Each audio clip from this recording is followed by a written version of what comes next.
Hello friends, welcome to Affairs Cloud. We learn to lead. My name is Vikas.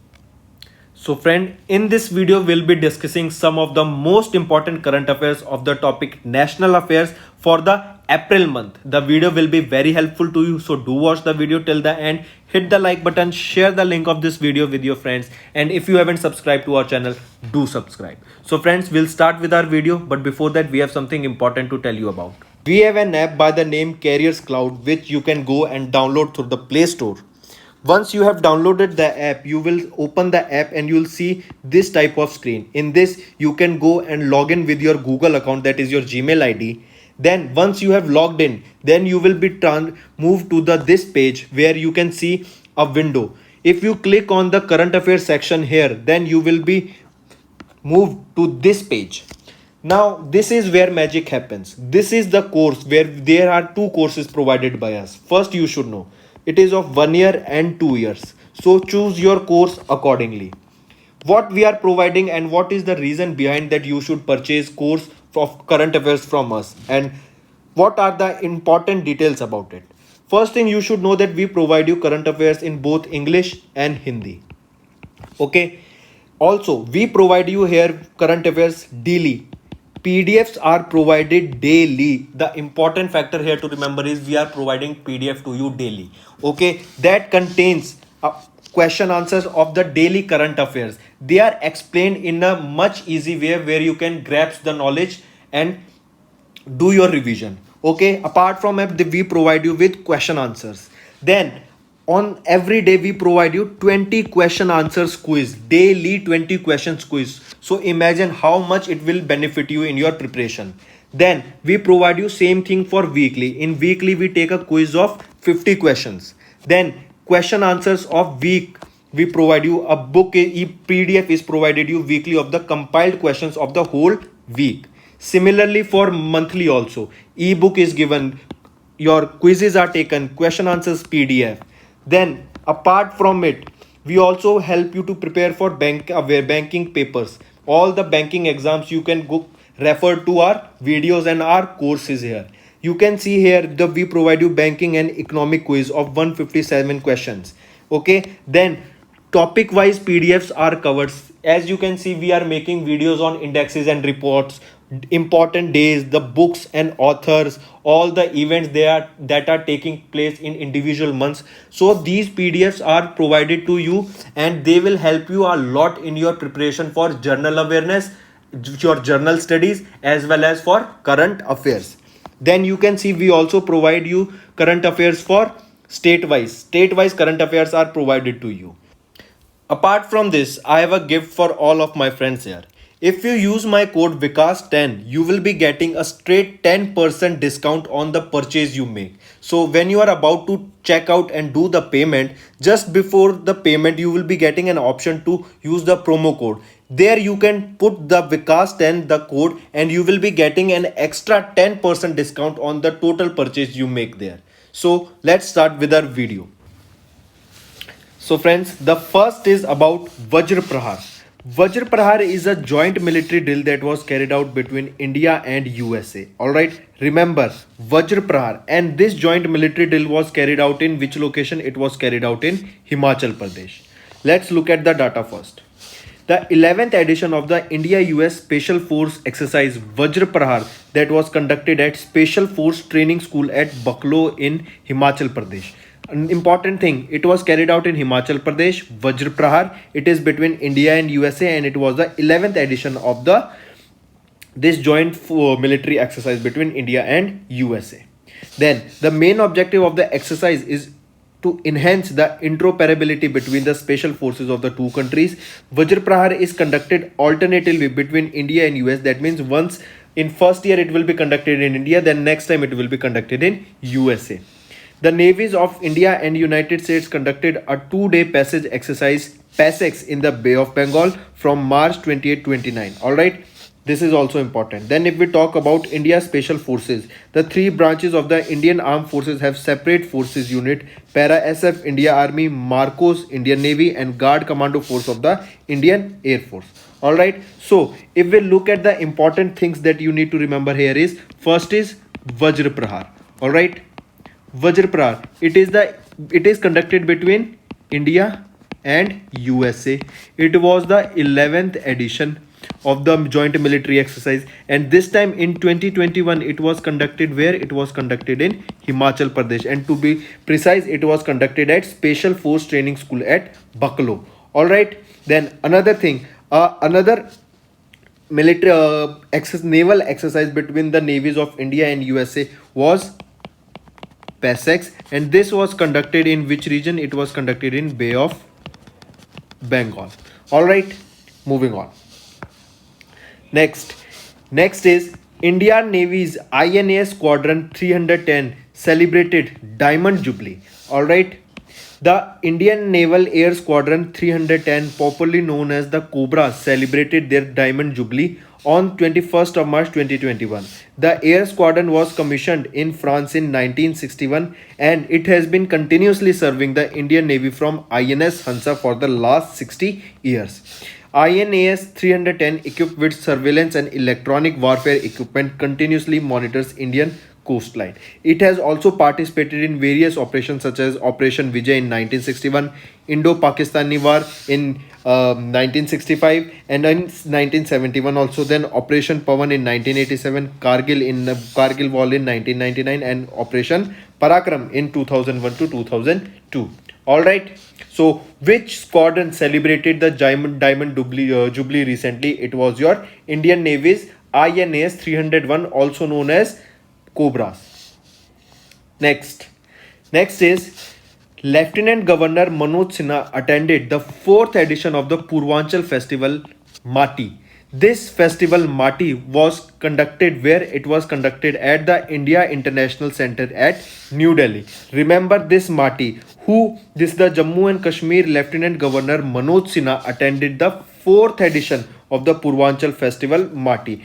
Why is this Purvanchal festival celebrated Mati? It is celebrated this to celebrate the Purvanchal spirit and strengthen the sense of belonging among Purvanchalis living in the Delhi NCR, an initiative called Mati. Alright, also remember Purvanchal is also known as the land of warriors. This is also important. Which area or which district is known as the land of warrior? It is your Purvanchal. Alright, where was this festival related to Purvanchal celebrated? It was celebrated in New Delhi at India International Center. Who attended, or which lieutenant governor attended this festival Mati? It was attended by the Lieutenant Governor of Jammu and Kashmir, that is Manoj Sinha, and this was the 4th edition of the Purvanchal Festival Mati. Another thing, it can also be asked, Purvanchal Festival is also known as by the name Mati.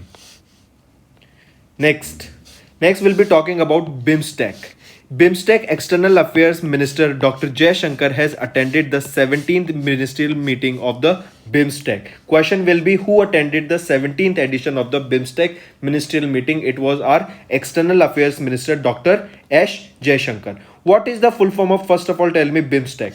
BIMSTEC, if we look at it, BIMSTEC stands for Bay of Bengal Initiative for Multi-Sectoral Technical and Economic Cooperation, that is BIMSTEC, and this was set up in 1997. Headquarters is in Dhaka, Bangladesh, and the Secretary General is H.E. Mr. Senjin Lakefell. If now coming back to the news, our external minister S. Jaishankar has virtually addressed the 17th edition of the BIMSTEC, that is the Bay of Bengal Initiative for Multi-Sectoral and Technical Economic Cooperation ministerial meeting. Alright, that was held virtually from Colombo, Sri Lanka. This meeting was chaired by Sri Lanka virtually. It can also be asked, who or which country chaired the 17th edition of BIMSTEC? It was chaired by Sri Lanka. Alright, then in this meeting, S. Jaishankar highlighted the strategic importance of the Master Connectivity Plan among the South and Southeast Asian countries. BIMSTEC is a group of 7 countries. 5 South Asia countries, they are Bangladesh, Bhutan, India, Nepal, Sri Lanka, and 2 Southeast Asian countries, they are Myanmar and Thailand. Then another thing you need to remember here is free movement of people and goods between BIMSTEC countries is proposed in the plan, and Sri Lanka is the current chair of the BIMSTEC, that is the 5th BIMSTEC Leader Summit will be hosted by Sri Lanka only. And this 17th edition of this ministerial meeting was also chaired by whom? It was chaired by Sri Lanka. moving on. Next we'll be talking about Rajasthan Renewable Energy Corporation Limited has commissioned the country's first farm-based solar power project under the Kusum scheme, Kotaputli. All right, I repeat. It can be asked, Rajasthan's Renewable Energy Corporation has limited the country's first farm-based solar power plant. It can be asked like, country's first farm-based solar power project was commissioned by which state? It was commissioned by Rajasthan. All right, and it was done under the Kusum scheme. Now, if we look at the data here, Rajasthan Renewable Energy Corporation commissioned India's first farm-based solar project under the PM Kusum, that is your Pradhan Mantri Kisan Urja Suraksha Evam Utthan Mahabhiyan scheme at Bhaloji village at Kotaputli in Jaipur, Rajasthan. It has the capacity of generating about 1 megawatt and is spread over 3.5 acre semi-barren land. It has been developed at an investment of nearly 3.7 crore rupees. The power generated by the project will be purchased by Rajasthan Vidyut Vitran Nigam Limited at the rate of 3.14 rupees per unit, that is equal to pi. Alright, so if we talk about the benefits, the commissioned project is expected to generate 17 lakh of electricity per year. It is expected to generate an annual income of nearly 50 lakh for farmers.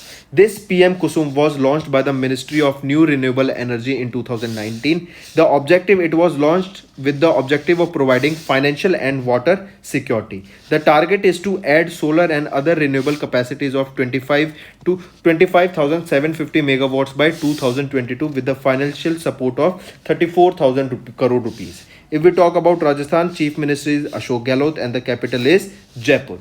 Alright, so if we talk about the India's first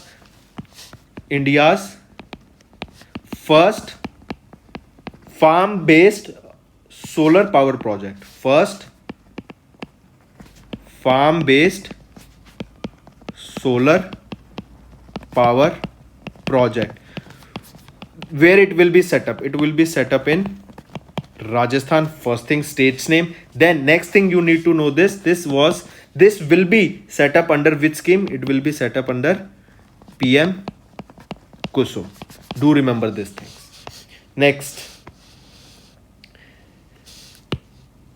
Next we'll be talking about Poshan Pakhwada celebration. Share good nutrition practices and spread awareness about healthy diet. This was the theme of your Poshan Pakhwada celebration. What is this scheme, Poshan Pakhwada? Alright, let's look at it.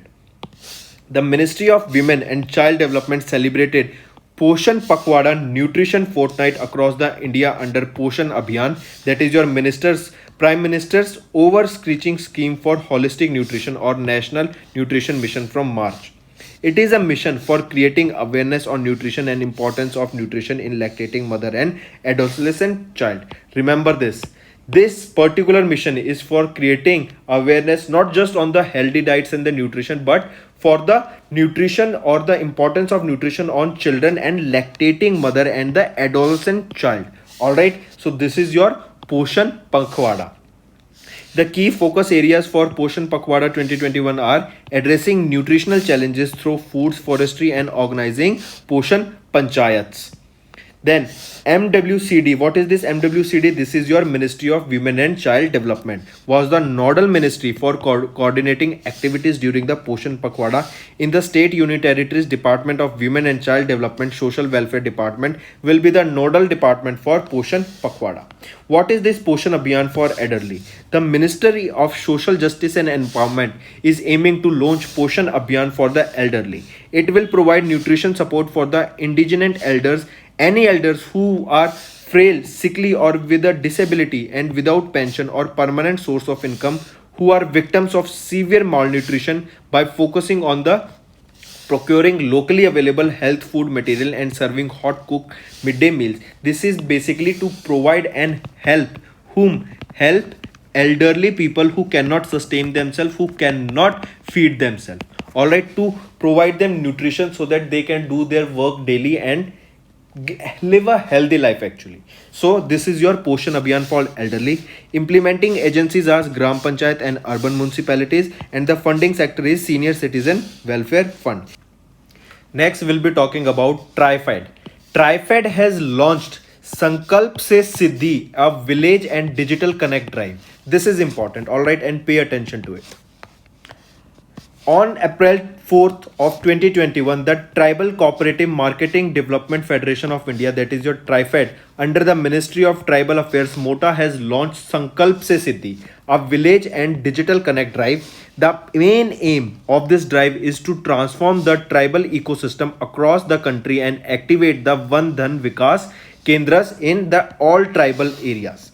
Alright, Sankalp Se Siddhi, it is a 100-day drive which is starting from 1st of April, which aims to cover a total of 1500 villages in the country, around 100 in the each region in the next 100 days by making 150 teams, 10 in each region from the TriFed and state implementation agencies. If we talk about tribal cooperative, that is your TriFed, the establishment was in 1987 and the headquarter of this is in New Delhi. Do make a note of this. Where is the headquarter of TriFed? It is in New Delhi and managing director is Praveer Krishna. Alright. So village and digital connect drive known as your Sankalp Se Siddhi was launched by which organization? It was launched by TriFed and basically it is for the digitization of the villages. Alright. Next is Atal Innovation Mission. I repeat, Atal Innovation Mission has joined hand with CIPS for innovation in the public system. What is CIPS? CIPS is your Center for Center for Innovations in the Public Systems. Alright, and they have signed a statement of intent for promoting innovation and entrepreneurship ecosystem in India in the area of public systems using the knowledge and experience of aim and reach of CIPS. Alright, first thing, Atal Innovation Mission, that is your aim, and CIPS, Center for Innovation in Public System, have signed a statement of intent. Alright, this is basically providing a better service to your customers or basic services to the people of India or who are using those particular services. Both the entities will develop a database of innovation in public systems for improving the public services and others, such as if you are going for a health or a checkup, then there should be a proper system. If you are going to apply for a Aadhaar card, there should be or there have a proper system that what are the procedures or what are the steps you will be going through to get a Aadhaar card. Alright. Then in that particular field, how we can innovate and make the particular service easy. Alright, so more and more research will be done, database will be collected and many coming up innovations will be provided in the particular fields. In order to promote innovative learning and among students and to ensure the capacity building of teachers, mentors at the grassroots level, it has been proposed to create an innovation learning management system. What are the expected outcomes? It will strengthen and promote of programs launched by AIM and state level, district level.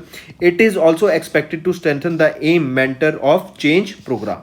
If we talk about CIPS, it was set up in 2010. Director is C. Achlendra Reddy ji and the location is Hyderabad, Telangana. Alright, so AIM, that is your Atal Innovation Mission, has partnered or have signed a statement of intent with which organization? It is your CIPS, and CIPS stands for Center for Innovation in Public System or in Public Services. Moving on. Next, we'll be talking about 92% target achieved in the first phase of Pradhan Mantri Awas Yojana. Alright, I repeat, it can be asked, the percentage will be asked here, like what is the percentage targeted achieved in the first phase of your Pradhan Mantri Awas Yojana. What is this Pradhan Mantri Awas Yojana? It is providing home, the government is providing home to the poor people so that they don't have to live on streets and they can easily get a home under cheap rates. The Ministry of Rural Development has stated that 92% of the targets have been completed in the first phase of Pradhan Mantri Awas Yojana Gramin scheme. The target of 1 crore houses was set up for the completion in the first phase of the scheme. All the houses in the permanent wait list will be completed by the end of the Azadi Ka Amrit Mahotsav, that is India will be celebrating 75th year of independence. Alright, the government's initiative to mark the 75 years of independence. Awas Plus Survey. Awas Plus Survey was conducted by all the state union territories for identifying the households who through eligible were not included in the PWL of this PMAY, that is your Pradhan Mantri Awas Gramin Yojana. PMAY, Pradhan Mantri Awas Yojana Gramin. It was launched in April 2016 by Pradhan Mantri Narendra Modi ji. The aim is to provide housing for all by the year 2022. The minimum size of a house under the scheme is 25 square meter, increased from 20 square meter earlier. The cost of unit assistance is shared between central and state government in the ratio 60-40 in plain areas and 90-10 for northeastern and the Himalayan states. Moving on, then before this, if we talk about it, Pradhan Mantri Awas Yojana Gramin. All right, if we talk about it, 90, how much? 2% of it has been completed. When was this Pradhan Mantri Awas Yojana Gramin started? It was started in 2016. All right, and it aims to provide house for all the people by 2022. All right, another thing, all the house who were listed in the, also remember, this year, the year 2022 is the year when India will be completing 75 years of independence. All right, so in that memory, India will be, the aim of this Pradhan Mantri Awas Yojana Gramin is to provide housing for all for by the year 2022. Another thing, the earlier the size provide that will be provided, the size of house that will be provided to the people, earlier it was 20 square meter. All right, now it has been updated to 25 square meter house. All right, moving on. Next is Dr. Harshvardhan and Arjun Munda have launched Tribal Health Collaborative, and its name is Annamaya scheme. All right, this is important. Mark it important. Annamaya. Who launched it? It was launched by Dr. Harshvardhan and Arjun Munda ji.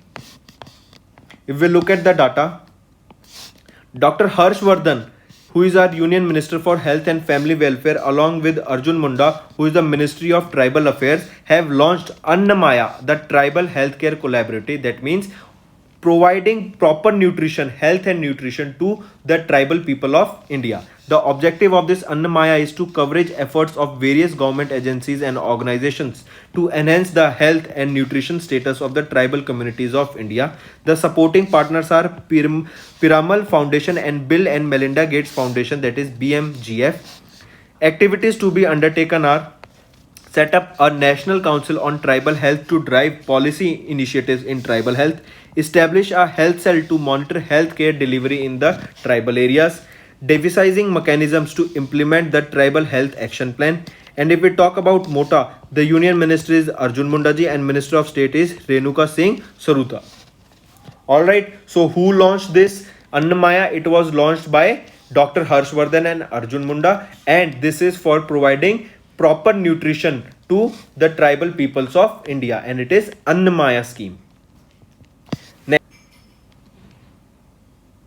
Next we'll be talking about La Pérouse. All right, La Pérouse is a military exercise that was conducted between the Quad nations and France. All right, remember the navies of Quad nation. First of all, you should know what are the Quad nations. All right, it is important. Quad nations are India, Australia, USA, and your Japan. All right, these are the Quad nations. The navies of these Quad nations, along with France, took part in a 3-day naval exercise. Its name is La Pérouse, and this was conducted in the Eastern Indian Ocean. All right. So the navies of India and 3 other quadrilateral security dialogue countries, they are the US, Japan, and Australia, participated in a multilateral French maritime exercise, La Pérouse. Alright, and this was conducted in the Indian Ocean region, Eastern Indian Ocean region, and the country or this exercise was led by whom? It was led by French Navy, or you can say it was led by France. It was conducted by France Navy. La Pérouse. It is the first time that the Indian Navy assets are participating in the French defense exercise. The Indian Navy assets which participated in the exercise are INS Satpura, INS Kilton, along with P-81 long-range maritime patrol aircraft. The Indian Navy assets participated in drills at sea with ships and aircraft of French Navy, Royal Australian Navy, Japan Maritime Self-Defense Force, and United States Navy. All right, important thing you need to remember: 5 countries took part in this La Perouse. They are Quad Nation, that is India, Australia, US, and Japan, along with France. And all the 5 countries' navies took part in this La Perouse that was conducted in the Eastern Indian Ocean region. Then, if we talk about La Perouse, it is the first edition of the La Perouse joint exercise that was initiated by France in 2019. The participants of the first edition of the exercise were Australia, Japan, and USA. And India is the first time taking part in this La Perouse. It has been named after an 18th century French naval explorer, Jean-Francis de Galaup, Comte de La Perouse. Alright, and if we talk about France, president is Emmanuel Macron and capital is Paris, currency is euro and CFC franc. Moving on. Next is also important, that which railway became the first fully electrified railway zone in India. It was your West Central Railway. Again, the question can be which railway zone in India became the first fully electrified Indian railway zone. It was your West Railway Zone. Do remember this is only important. Alright, it was your West Central Railway Zone became the first fully electrified Indian railway zone. Next is India has contributed $500,000 to UN Trust Fund for Counter-Terrorism. As we know now, terrorism is taking a toll on the earth, as now the terrorist attacks have increases. Even now we are listening that Taliban has taken over Afghanistan. So the terrorists are increasing, and there is a high chance of that the terrorism is going to increase in coming years. All right. The reason in Afghanistan Taliban has taken over is because Joe Biden has said that they will be taking their forces back from Afghanistan back to USA. All right. So that is the reason in Afghanistan Talibanis have increases. So there was a report recently stating that the terrorists in the Pakistan have joined with the Talibanis. Coming back, so to counter terrorism, India has contributed $500,000 to UN Trust Fund. All right. T.S. Trimurti, who is India's permanent secretary to the United Nations, stated that India has contributed an additional of $5,000 or roughly 3.7 crore rupees to the United Nations Trust Fund for countering terrorism. With this, India's total contribution to the UN Counter-Terrorism Fund stands at about $1.05 million. The UN Trust Fund for Counter-Terrorism was established by the Secretary General in 2019 under the Department of Political Affairs. India's USD $1.05 million contribution to the United Counter-Terrorism Fund also includes funding to the Africa. Moving on to the next, Ramesh Pokhriyal launches Sarthak initiative for implementation of NEP in 2020. What is this NEP? NEP stands for National Education Policy. All right. For the implementation or a implementation plan for NEP 2021 is Sarthak. Remember it. And it was launched by Ramesh Pokhriyal Nishank. You should also know the full form of Sarthak. It stands at Sarthak is Students and Teachers Holistic Advancement Through Quality Education. This is your Sarthak, and it was launched by Ramesh Pokhriyal Nishank. And this Sarthak is an implementation plan for National Education Policy 2020 or NEP 2020. This will help in achieving goals and objectives of the National Education Policy 2020. What are the expected outcomes of this Sarthak? All right. The implementation of Sarthak is expected to bring many changes in the entire education system, such as increase in the gross enrollment ratio, net enrollment ratio, and your transition rate and retention rate at all levels, reduction in the dropouts and out of school children, uniform standards in learning outcomes and governance across public and private schools. All right. Then if we talk about Ministry of Education, Union Minister is Ramesh Pokhriyal Nishank and Minister of State is Sanjay Samarao Dhotre. Now your education minister has been changed. All right, recently. Who is your new education minister? Comment below. Moving on. India has announced Mukti Jodha scholarship to 2,000 Bangladeshi students. Let's look at it. If the question is asked, Mukti Jodha scholarships is to benefit which students or the students of which country? So Mukti Jodha scholarship will be benefiting Bangladeshi students. The government of India announced scholarship to 2000 Bangladeshi students, the direct descendants of the Mukti Jodha or liberation war fighters of Bangladesh, under the new Mukti Jodha scholarship scheme. In this scheme, the new version scheme was launched in 2017 during the Prime Minister Sheikh Hasina's visit to India, and it aims to benefit 10,000 Bangladeshi students over a period of 5 years. Alright, that once in 1 year we will be giving scholarship to 2000 Bangladesh. So in 5 years it will be 10,000. Under this scheme, thousand higher secondary students will receive a one-time amount of TK 20,000 and 1,000 undergraduate students will be receiving an amount of TK 550,000 directly into their bank accounts. Alright, what is this TK? TK is your Taka. Taka is the currency of Bangladesh. Alright, so don't get confused. Let me write it. Taka is your currency of Bangladesh. So 1000 higher secondary students will be getting 20,000 Taka, and 1,000 undergraduate, that is your graduated students, will be getting an amount of 50,000 Taka directly into their bank accounts. Mukti Jodha scholarship scheme was launched in 2006, under which the higher secondary students received 10,000 Taka per year for 2 years, and your undergraduate students receive 24,000 Taka per year for 4 years. Moving on.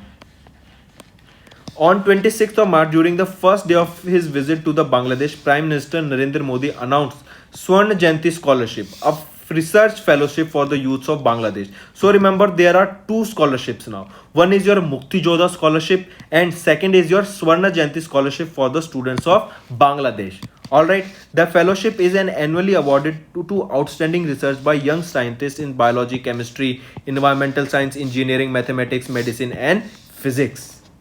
Two schemes or two scholarship: Swarna Jayanti in the field of science and technology, and your Mukti Jodha scheme for the graduate and undergraduate students, both given to the Bangladeshi students by India.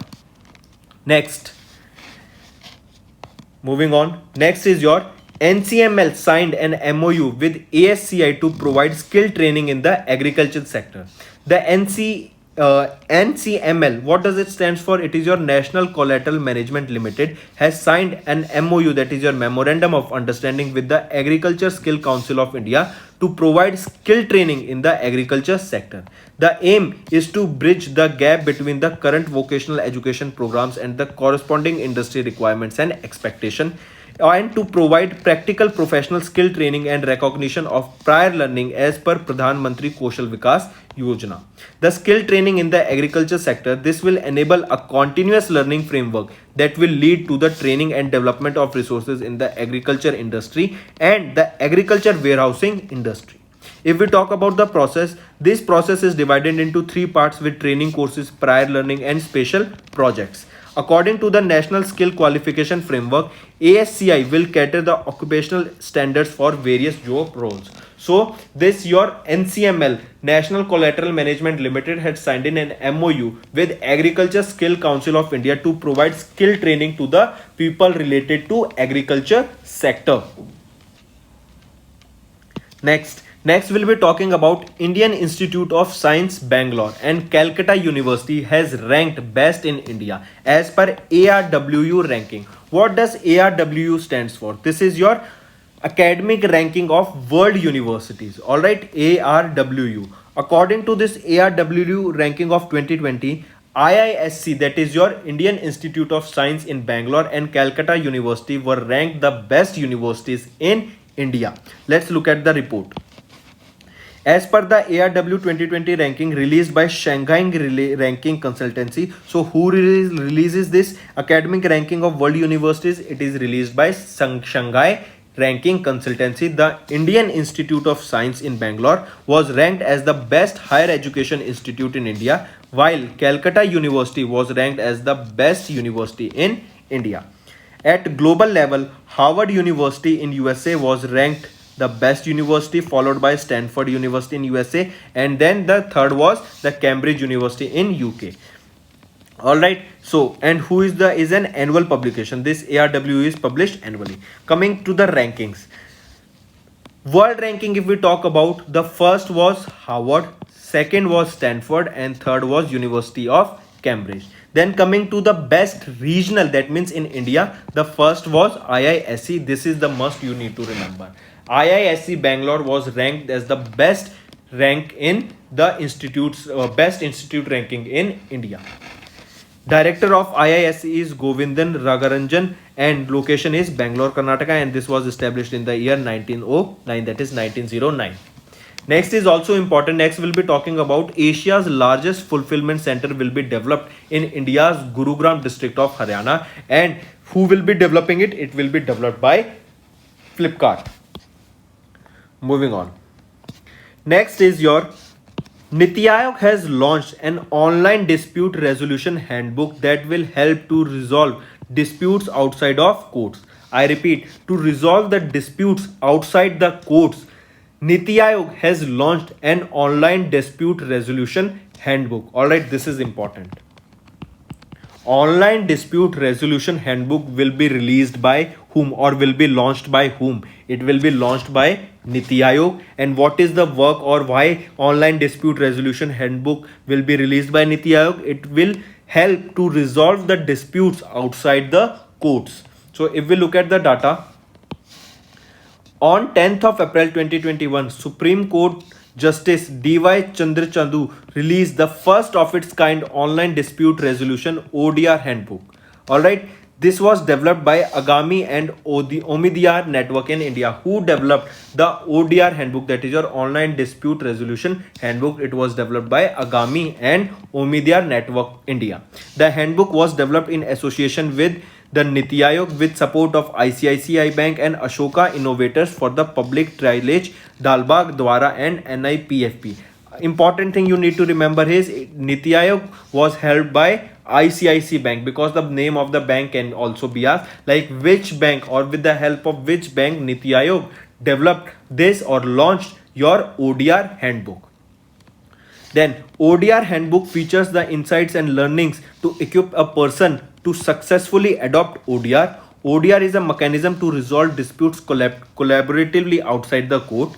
If we talk about Niti Aayog, it is also the full form of Niti Aayog is National Institute for Transforming India, also known as Niti Aayog, and it was formed under the resolution of the Union Cabinet in 2015. Chairperson of Niti Aayog is Pradhan Mantri Narendra Modi ji, and your CEO is Amitabh Kant, and the headquarters is in New Delhi. So which organization will be launching online dispute resolution handbook or ODR handbook? It is Niti Aayog.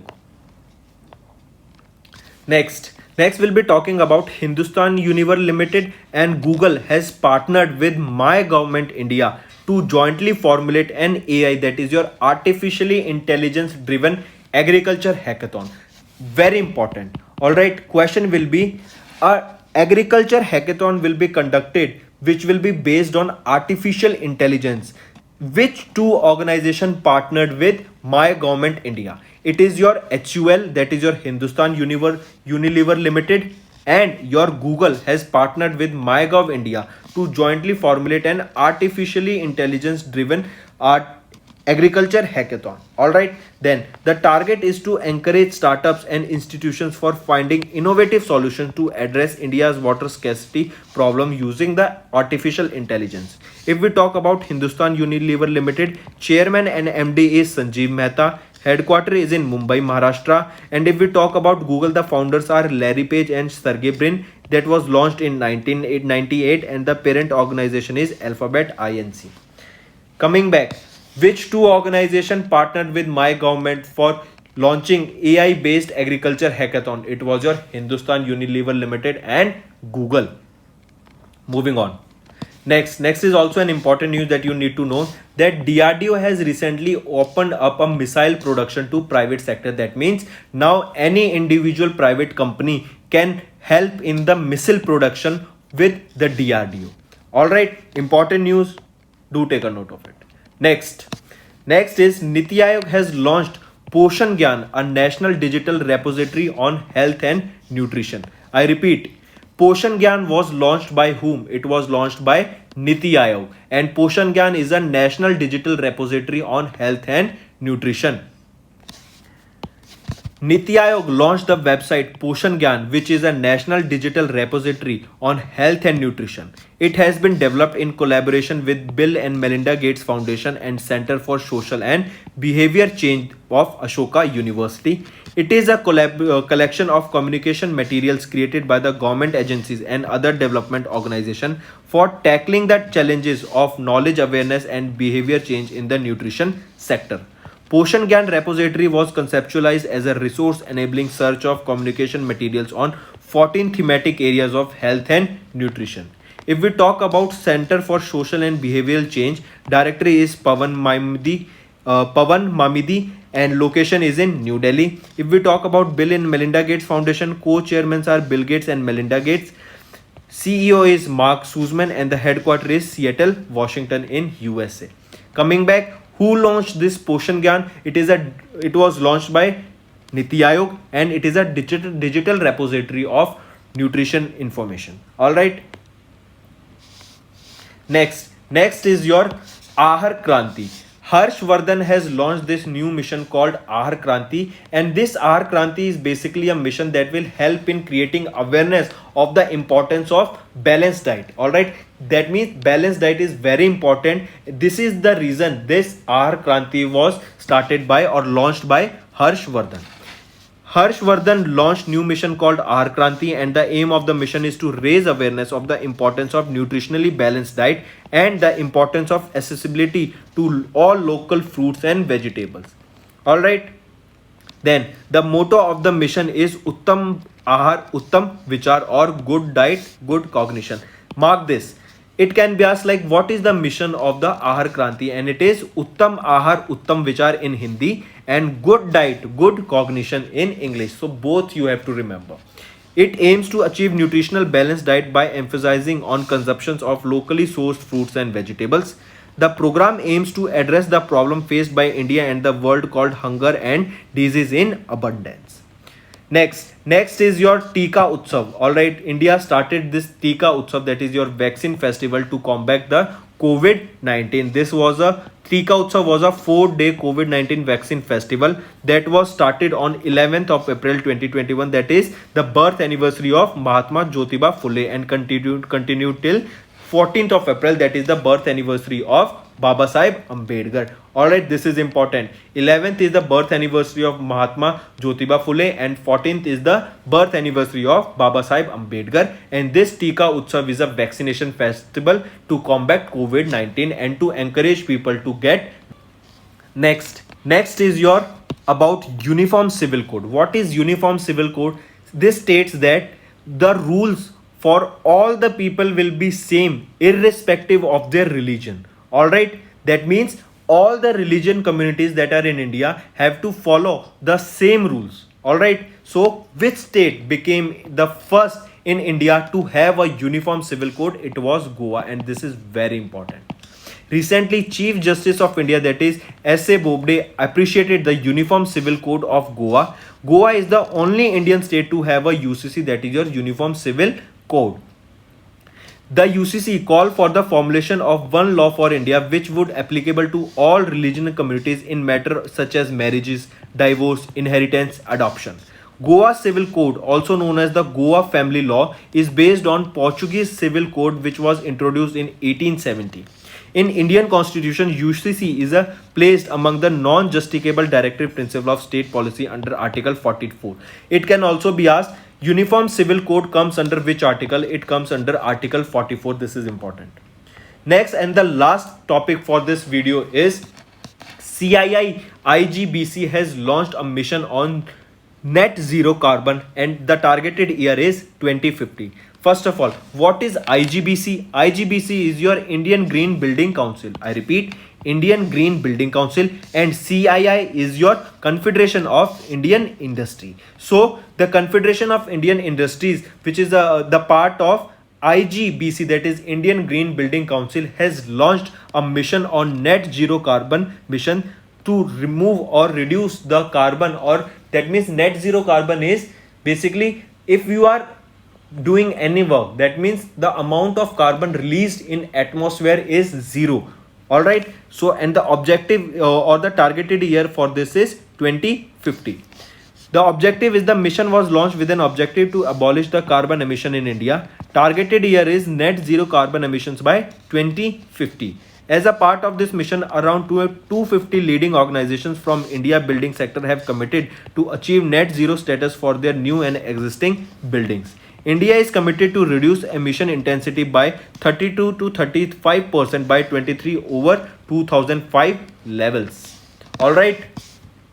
So friends, this was our video. I hope you enjoyed our video. If you liked our video, do hit the like button, share the link with your friends, and if you haven't subscribed to our channel or if you are new to our channel, then do subscribe because it motivates us to bring a better content for you guys. Also, if you have any trouble regarding login or payment or any other issues, then you can reach to us on our mail, that is support@affairscloud.com, or you can call us on the number 9677333862 and we'll resolve your issue as soon as possible. Also, you should go and check our courses that are available at a very reasonable price and that will help you to boost your preparations for upcoming government exams. You can use the code Vikas10 to get a straight 10% discount on any purchase you make. All right, so that's all for the day. Take care.